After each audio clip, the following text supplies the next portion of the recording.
पाहिलं असं गेले एक दीड महिन्यापासून लोकसभेच्या निवडणुकीचं वारं वाहू लागल्यानंतर या मतदारसंघामध्ये मीडियाच्या माध्यमातून किंवा वेगवेगळ्या तर्कवितर्क काढले जात होते नेहमी.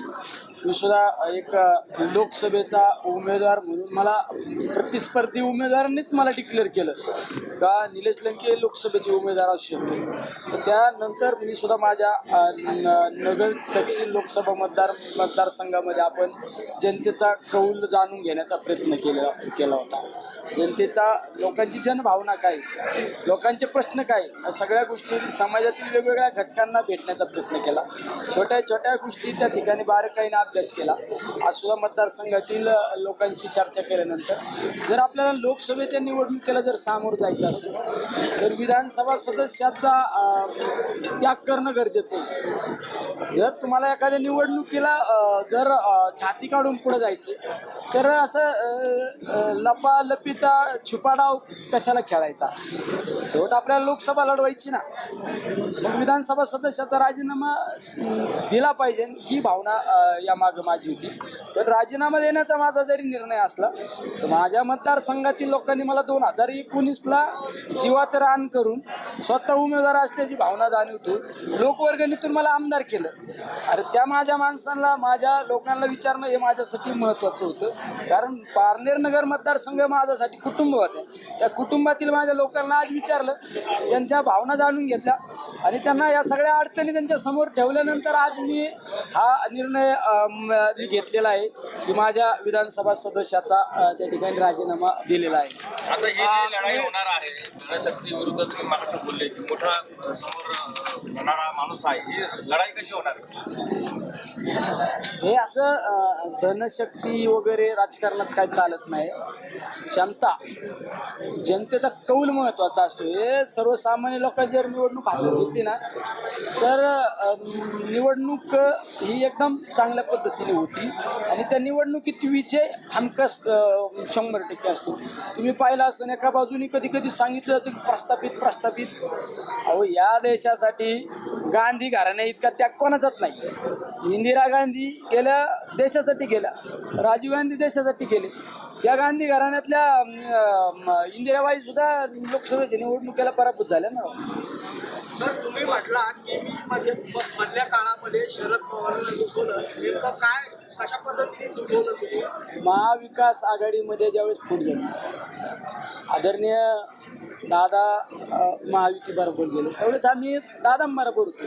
शेवट ही भावना सुद्धा महत्त्वाची. मी जे जाहीर मांडणारा माणूस, मी स्पष्ट बोलणारा माणूस आहे.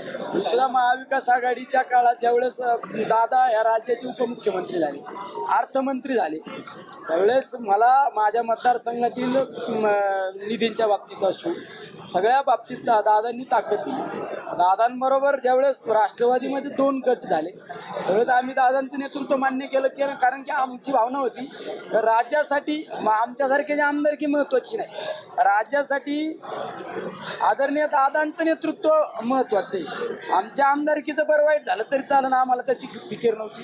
पण दादांसारखं राजकारण या राज्यात टिकलं पाहिजे ही आमची भावना होती. आम्ही दादांबरोबर गेलो. दुसऱ्या बाजूने अरे त्या माणसाने म्हणजे ह्या राज्याला नव्हे देशामध्ये महत्त्वपूर्ण निर्णय आणले. अरे अशा माणसाला आपण ह्या वयामध्ये या माणसाला हे दुःख दिलं, हे कुठंतरी सल होते ना राव. मी मगाशी भाषणात सांगितलं मी देव नाही पाहिला, देवासारखा माणूस पाहिला असून ते म्हणजे आदरणीय पवारसाहेब पाहिले. पण पवारसाहेबांना ह्या वयात आपण दुःख दिलं.